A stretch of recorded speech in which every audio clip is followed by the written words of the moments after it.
The vastness of space stretched out before the Zarkonian fleet, an endless sea of stars that should have been a comforting sight to the spacefaring race. But today, those stars seemed cold and distant, mocking the aliens in their hour of need. Admiral Xelthurian stood on the bridge of the flagship, his four arms crossed tightly across his chest. His large, multifaceted eyes blinked rapidly, a sign of distress in his species. The admiral's skin, usually a vibrant blue, had taken on a pale, almost sickly hue. "Status report," he demanded, his voice a low rumble that echoed through the command center. A young officer, her tendrils twitching nervously, approached the admiral. "Sir, our warp drive is completely offline. We've lost all ability to travel faster than light." Xelthurian's mandibles clicked in frustration. This was worse than he had feared.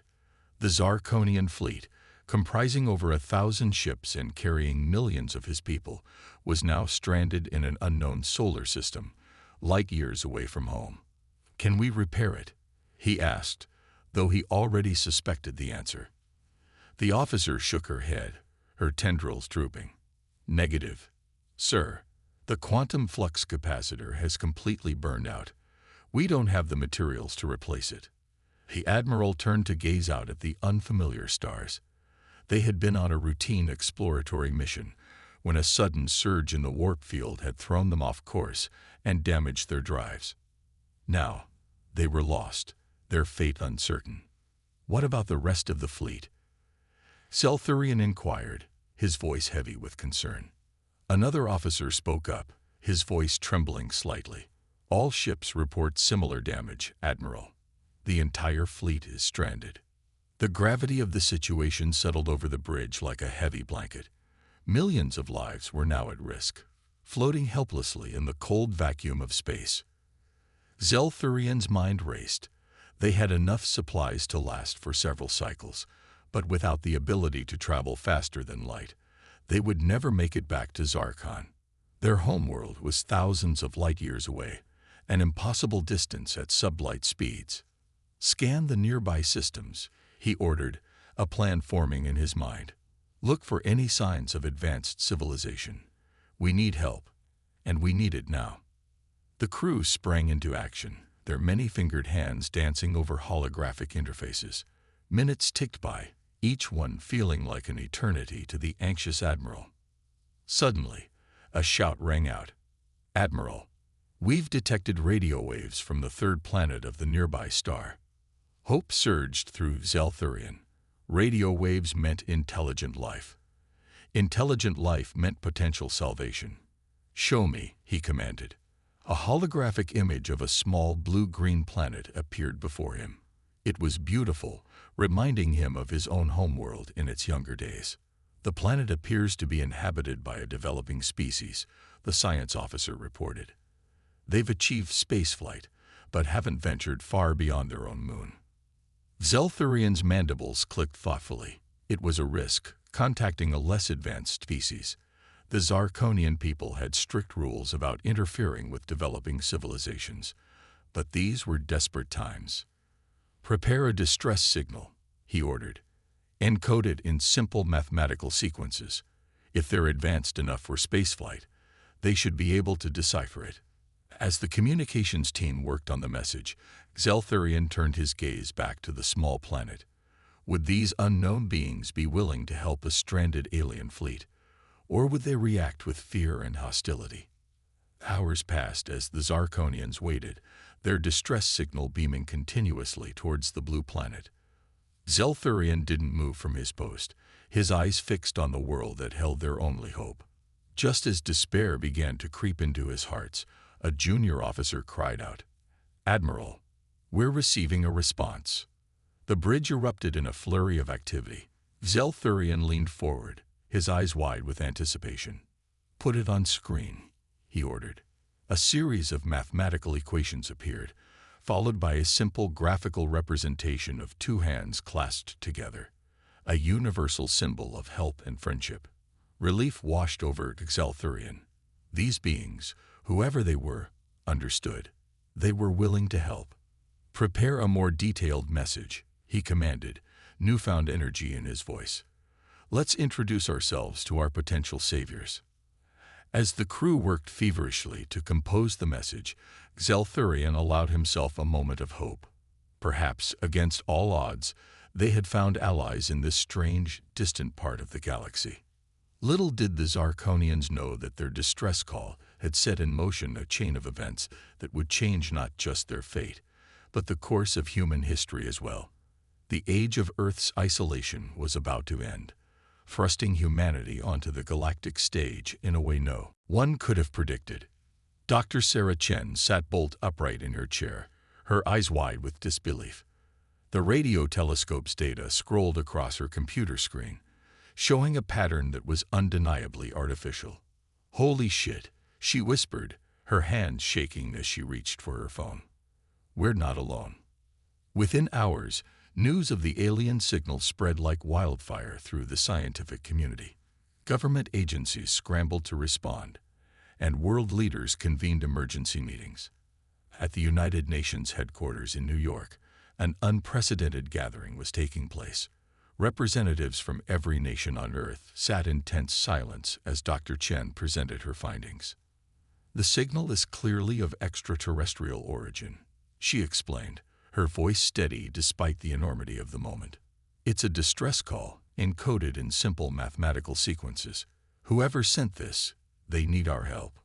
A murmur rippled through the assembly. The idea of aliens needing human help was both thrilling and terrifying. U.S. President Amelia Rodriguez stood up, her face grave. "Dr. Chen, can you tell us anything about these aliens? Their capabilities, their intentions?" Sarah shook her head. "We don't know much yet, Madam President, but they've managed to send us a more detailed message. They call themselves the Zarkonians. Their fleet is stranded in our solar system due to a drive malfunction. They're asking for our assistance." The room erupted in heated debate. Some nations advocated for immediate aid, while others urged caution. The possibility of a trap or invasion was raised more than once. As the arguments raged, a calm voice cut through the noise. It belonged to Dr. Yuki Tanaka, Japan's leading xenobiologist. "Colleagues, please," he said, his quiet voice somehow commanding attention. "Consider this moment. For centuries, humanity has looked to the stars and wondered, are we alone? Now we have our answer. And our first contact with an alien species is not one of conflict, but of compassion. They need our help. How we respond will define our species for generations to come." His words hung in the air, and slowly the mood in the room began to shift. President Rodriguez stood again. "Dr. Tanaka is right. This is our chance to show the best of humanity. I propose we form an international task force to respond to the Zarkonian distress call. Who's with me?" One by one, world leaders stood in agreement. It was a moment of unity unprecedented in human history. Over the next few days, Earth was a hive of activity. The best minds from every field were brought together. Space agencies pooled their resources, and private aerospace companies offered their most advanced technologies. In orbit, the International Space Station was a flurry of activity as it was hastily repurposed into a command center for the mission. Astronauts worked around the clock to prepare for humanity's first interstellar journey. On the ground, Dr. Chen led the communication team, working tirelessly to establish a more robust line of communication with the Zarkonians. Each exchanged message brought new insights into the alien culture and technology. "They're not that different from us," Sarah mused one night as she pored over the latest transmission. "They have families, hopes, fears. They're just trying to survive, like we are." As the rescue mission took shape, a sense of excitement gripped the planet. Schools held special classes on space and alien life. Artists created works imagining the Zarkonians and their home world. The internet buzzed with theories and discussions. Finally, after weeks of frantic preparation, the day of launch arrived. At Cape Canaveral, a massive crowd gathered to watch the historic event. The rescue fleet, a hastily assembled but impressive array of Earth's most advanced spacecraft, stood ready on the launch pad.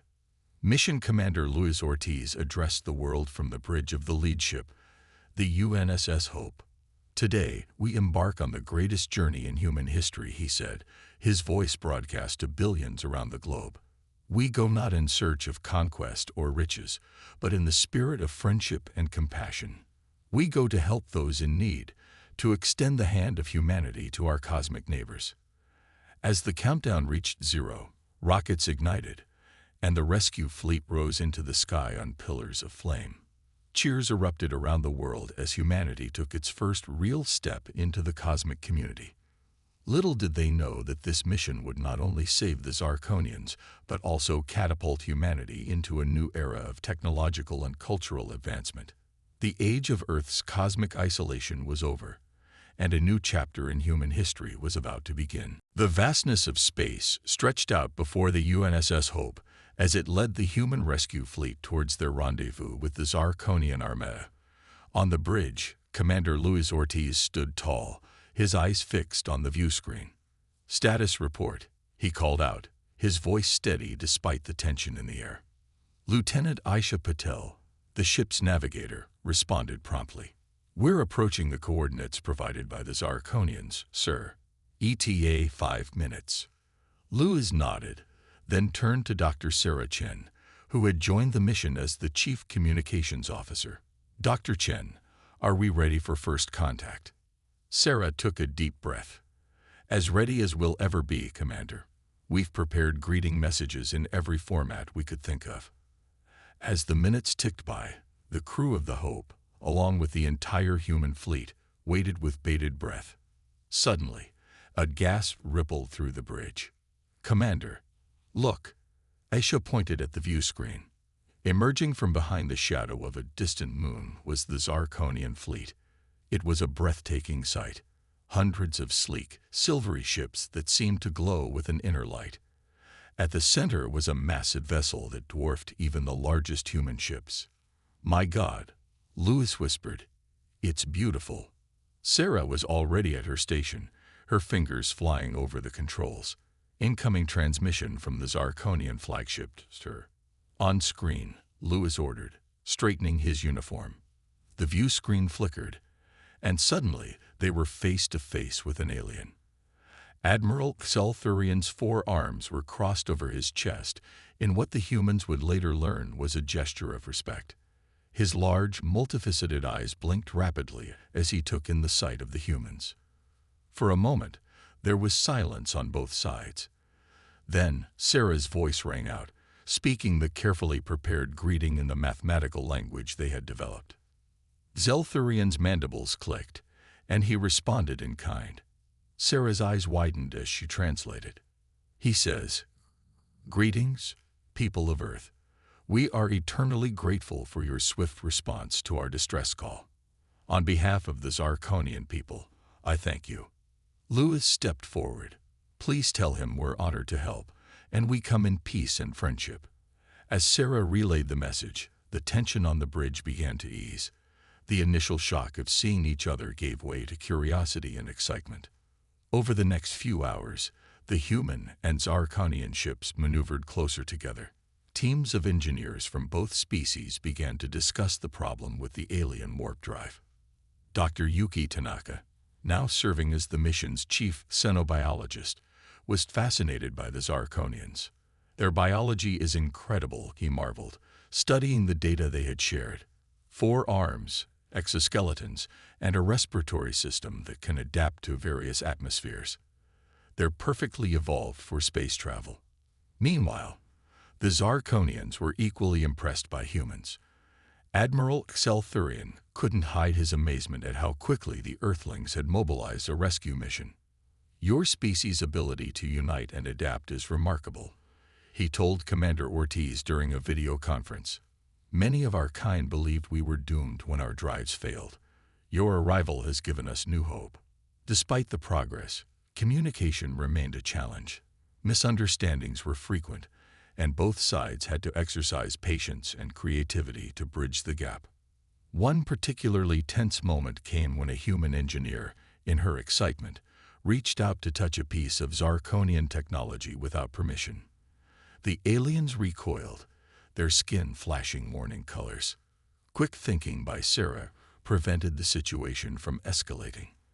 I think physical contact might have different cultural significance for them, she explained hastily. Let's stick to verbal communication for now. As the day wore on, both species began to relax around each other. Humans marveled at the advanced Zirconian technology, while the aliens were impressed by the ingenuity and resourcefulness of Earth's solutions. By the time Earth's day cycle was ending, significant progress had been made. The cause of the Zirconian drive failure had been identified, and human engineers were already proposing potential fixes using Earth materials. As Commander Ortiz prepared to send his first report back to Earth, he couldn't help but feel a sense of pride and wonder. Humanity had taken its first steps into a larger universe, and they had done so not with fear or aggression, but with compassion and cooperation. Little did they know that this was just the beginning. The cultural exchange between humans and Zirconians would soon lead to technological breakthroughs beyond their wildest dreams, forever changing the course of both civilizations. As days turned into weeks, the human and Zirconian crews worked tirelessly to repair the alien fleet's warp drive. The space around them buzzed with activity, shuttles zipping back and forth between ships as the two species shared knowledge and resources. On board the UNSS Hope, Dr. Elena Rodriguez, Earth's leading expert in theoretical physics, stared at the holographic display of the Zirconian warp drive. Her eyes were wide with wonder, and her mind raced with possibilities. "It's incredible," she breathed, turning to her Zirconian counterpart, Chief Engineer Zalfar. "Your understanding of quantum mechanics is centuries ahead of ours." Zalfar's tendrils wiggled, and what Elena had learned was a sign of pride. "We've had much longer to study the stars," he clicked. "But your species' grasp of these concepts in such a short time is most impressive." As they discussed the intricacies of faster-than-light travel, a young human engineer named Alex Chen approached with a tablet in hand. "Dr. Rodriguez, I think I've found a way to adapt our fusion reactors to power the Zirconian drive." Elena's eyes lit up as she reviewed Alex's calculations. "This is brilliant, Alex." "Zalfar, what do you think?" The alien engineer studied the data, his compound eyes blinking rapidly. "Fascinating," he chittered. "We never considered using this type of reaction. It could work." This scene was being repeated all over the fleet. Humans and Zirconians were learning from each other at an astonishing rate. The aliens were amazed by human creativity and ability to think outside the box, while the humans were in awe of the advanced Zirconian technology. On the Zirconian flagship, Admiral Celthurian and Commander Ortiz were deep in discussion about the implications of their cooperation. "Your species' adaptability is remarkable," Celthurian said, his mandibles clicking thoughtfully.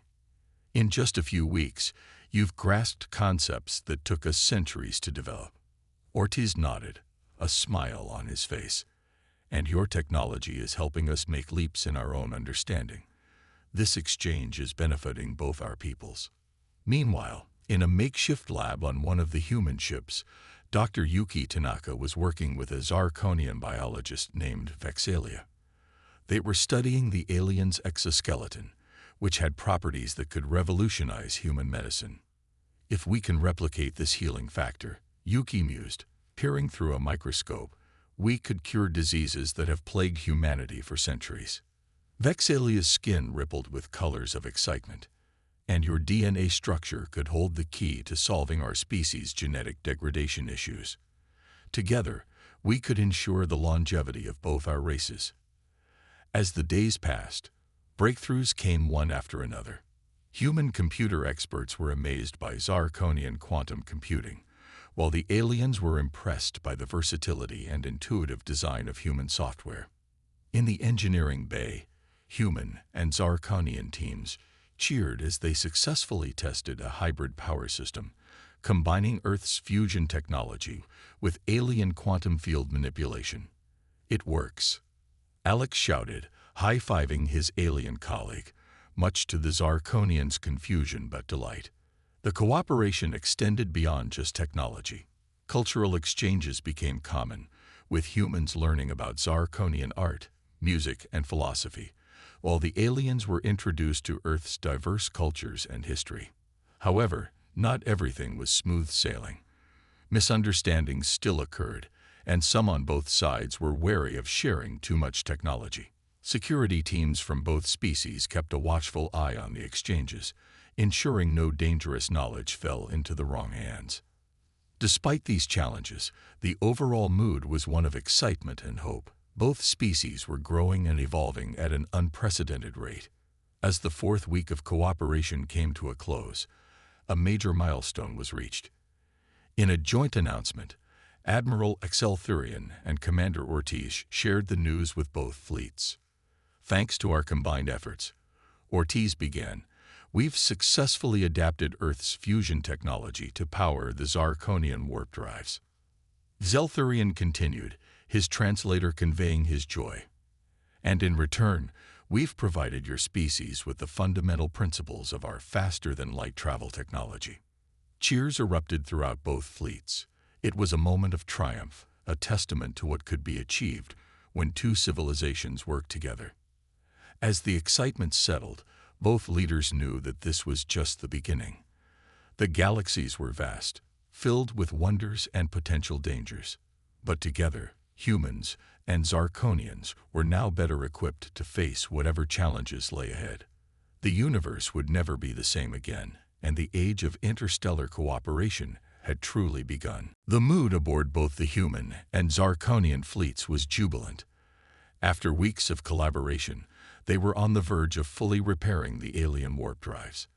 But the universe had other plans for this fledgling alliance. Alarms blared across all ships, startling both species into action. On the bridge of the UNSS Hope, Commander Ortiz rushed to his station. "Report," he barked. Lieutenant Aisha Patel's fingers flew over her console. "Massive energy spike detected, sir. It's a cosmic storm, and it's heading straight for us." On the main view screen, a swirling mass of energy appeared, growing larger by the second. Streaks of plasma and radiation twisted and churned, creating a terrifying spectacle. "How long until it hits us?" Ortiz demanded. "At its current speed, less than an hour," Aisha replied, her voice trembling. Across the fleet, similar scenes played out. On the Zarkonian flagship, Admiral Zelthurian's mandibles clicked rapidly in distress. "Status of the warp drives?" he asked his chief engineer. Zalthar's skin paled to a sickly green. "Still offline, Admiral. We need at least 3 more hours to complete the repairs." Zelthurian's heart sank. Without functioning warp drives, their massive fleet was a sitting target for the approaching storm. As panic began to spread, a call came through from the UNSS Hope. Commander Ortiz's face appeared on the Zarkonian view screen. "Admiral, we need to combine our efforts if we're going to survive this." Zelthurian nodded grimly. "Agreed, Commander. What do you propose?" Within minutes, a joint crisis team was assembled. Humans and Zarkonians huddled together, rapidly sharing ideas and analyzing data. Dr. Elena Rodriguez pointed at a holographic model of the storm. "If we can generate a large enough electromagnetic field, we might be able to deflect the worst of it." Zalthar chittered excitedly. "Yes, and if we combine your fusion reactors with our quantum field generators, we could create a shield large enough to protect both fleets." The room buzzed with activity as the plan took shape. Engineers from both species rushed to modify their ships, while scientists worked to calibrate the massive shield. Time was running out. The cosmic storm loomed ever closer, its tendrils of energy reaching out like hungry fingers. On the UNSS Hope, Alex Chen worked feverishly to connect the human fusion reactor to the alien quantum technology. Sweat beaded on his forehead as he made the final adjustments. "I hope this works," he muttered. Beside him, his Zarkonian counterpart, Vexalia, placed a reassuring hand on his shoulder. "It will," she clicked softly. "Our peoples have achieved the impossible before. We'll do it again." With just minutes to spare, the combined fleet took formation. The largest ships, both human and Zarkonian, formed a protective ring around the smaller vessels. Commander Ortiz and Admiral Xelthurian stood side by side on the bridge of the Hope, watching the approaching storm with grim determination. "Shield status," Ortiz called out. "Online and at full power," replied Dr. Rodriguez. "Activating now." A shimmering bubble of energy expanded from the ships, growing until it encompassed the entire fleet. Just in time, as the first tendrils of the cosmic storm reached them. The impact was tremendous. The shield crackled and flared as it deflected massive surges of energy. Inside, the ships rocked violently. "Shield holding at 80%, reported Aisha, her voice tight with tension. "Divert all non-essential power to the shield generators," ordered Xelthurian. For what seemed like an eternity, the combined fleet weathered the storm. Humans and Zarkonians worked side by side, making constant adjustments to keep the shield stable. Finally, after an hour of intense battering, the storm began to subside. As the last wisps of energy dissipated, a cheer went up across both fleets. Ortiz turned to Xelthurian, a weary smile on his face. "We did it, Admiral. Together." The Zarkonian's skin rippled with colors of joy and relief. "Indeed, Commander. Our alliance has faced its first true test and emerged stronger." As the danger passed, both species took stock of their situation. While there was damage to repair, not a single ship had been lost. The combined shield had protected them all. This shared crisis had done more than just save their lives. It had forged a bond between humans and Zarkonians stronger than any treaty could have achieved. They had faced the fury of the cosmos together and emerged victorious. As cleanup efforts began, both Ortiz and Xelthurian knew that this was a turning point. The alliance between their species was no longer just about repairing a stranded fleet. It had become about facing the challenges of the universe together, as true partners among the stars. In the days following the cosmic storm, a renewed sense of purpose filled both the human and Zarkonian fleets.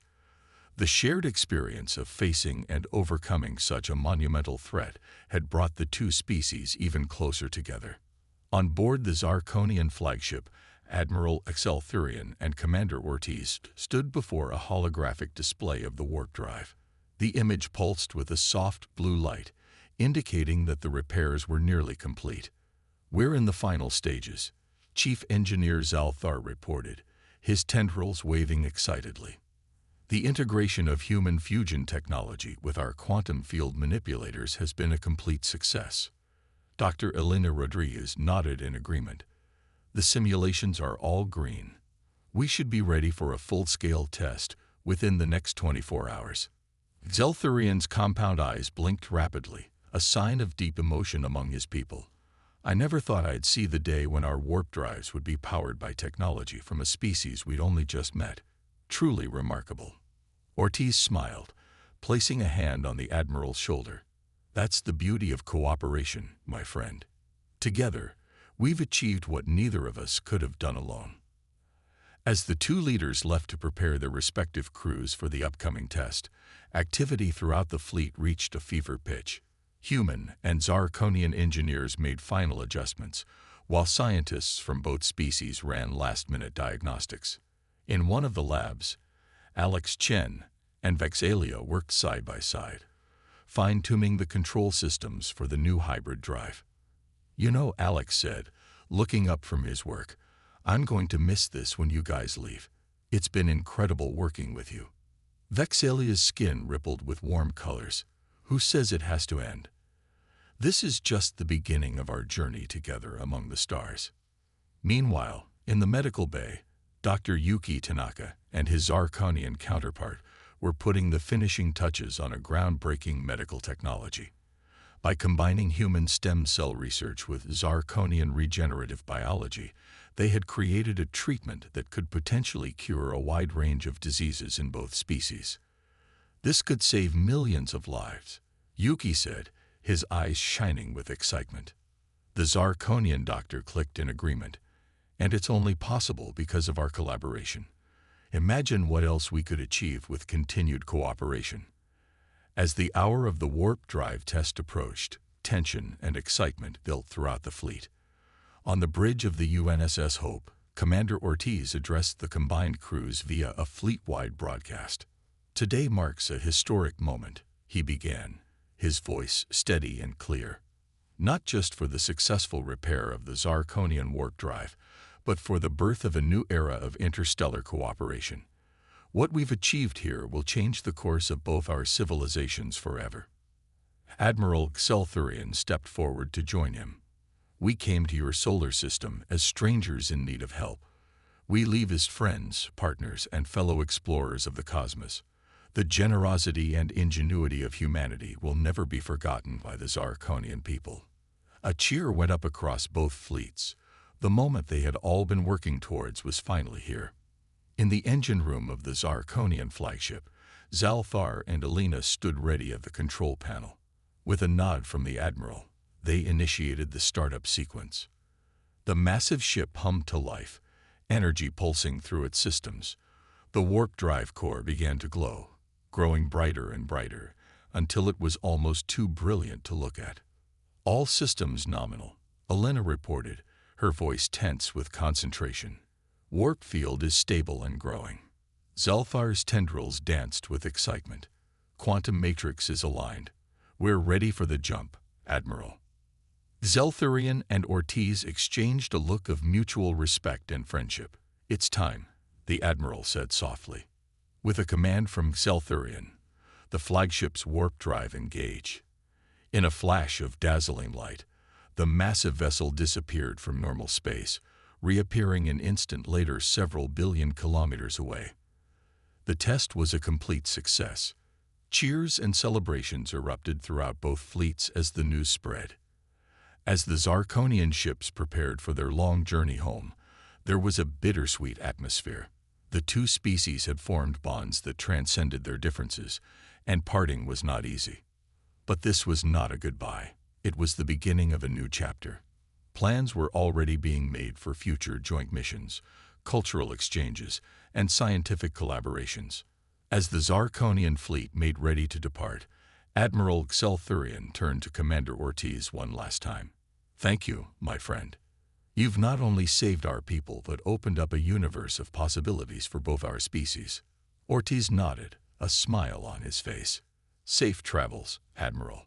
We'll see you among the stars." With that, the Zarkonian fleet engaged their warp drives, disappearing in a spectacular display of light and energy. They left behind not just new friends, but a humanity forever changed, ready to take its place in the galactic community. 6 months had passed since the Zarkonian fleet's departure, and Earth was a changed world. The knowledge and technology gained from the alien encounter had catapulted human civilization forward by centuries in a matter of months. At the United Nations headquarters in New York, world leaders gathered for a historic summit. The main chamber buzzed with excitement as representatives from every nation prepared to usher in a new age for humanity. President Amelia Rodriguez took the podium, her face beaming with pride and hope. "My fellow citizens of Earth," she began, her voice carrying across the globe via holographic broadcasts. "Today marks the dawn of a new era for our species. We are no longer alone in the universe. We have proven ourselves worthy allies and innovators on the galactic stage." As she spoke, images flashed on screens behind her, showing the rapid advancements made since the Zarkonian encounter. New cities gleamed with clean energy technology adapted from alien designs. Hospitals showcased miraculous cures developed from the combination of human and Zarkonian medical knowledge. "But our journey is just beginning," Rodriguez continued. "Today, we announced the formation of the Earth Space Exploration and Diplomatic Corps. This organization will lead our efforts to explore the stars and represent humanity in the galactic community." The announcement was met with thunderous applause. Among those chosen to lead this new organization were familiar faces from the Zarkonian encounter. Commander Luis Ortiz, now Admiral Ortiz, stepped forward to address the assembly. "Our mission is clear," he stated firmly. "We will explore new worlds, seek out other civilizations, and work towards a peaceful and prosperous future for all sentient beings. Dr. Elena Rodriguez, recognized for her crucial role in repairing the Zirconian warp drive, was named Chief of Xenotechnology. "The universe is vast and full of wonders," she said, her eyes shining with excitement. "With our new understanding of warp technology, we are ready to unravel its mysteries." Dr. Yuki Tanaka, whose work with Zirconian biology had revolutionized medicine, became the head of xenobiology and medical research.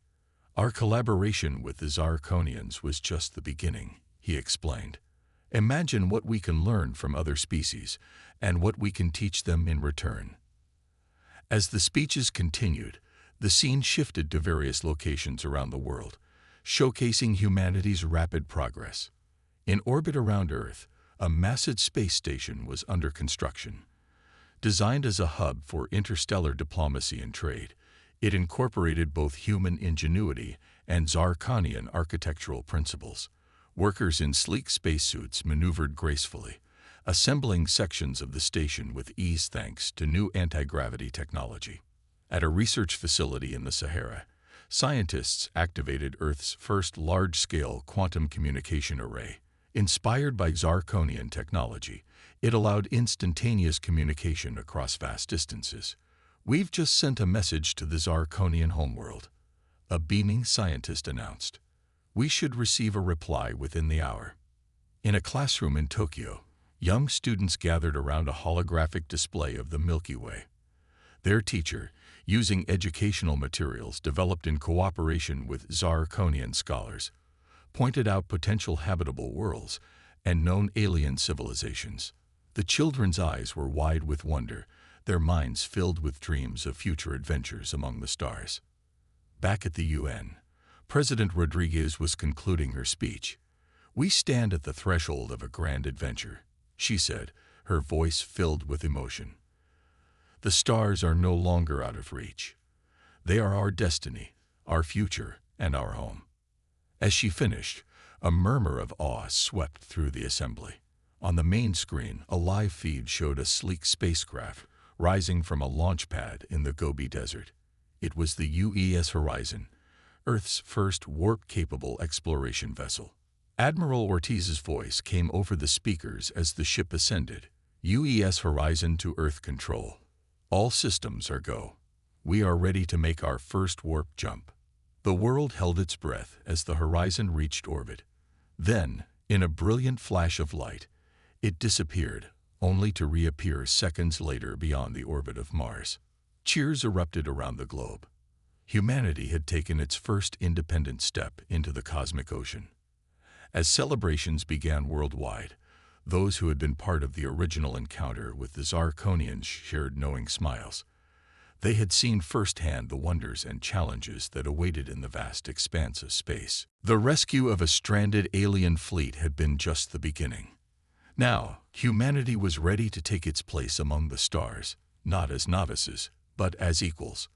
The age of Earth's cosmic isolation was over, and a new chapter in human history had begun. Together, united as never before, humanity looked to the future with hope, wonder, and an unquenchable thirst for exploration. The universe awaited, and Earth was ready to embrace its destiny.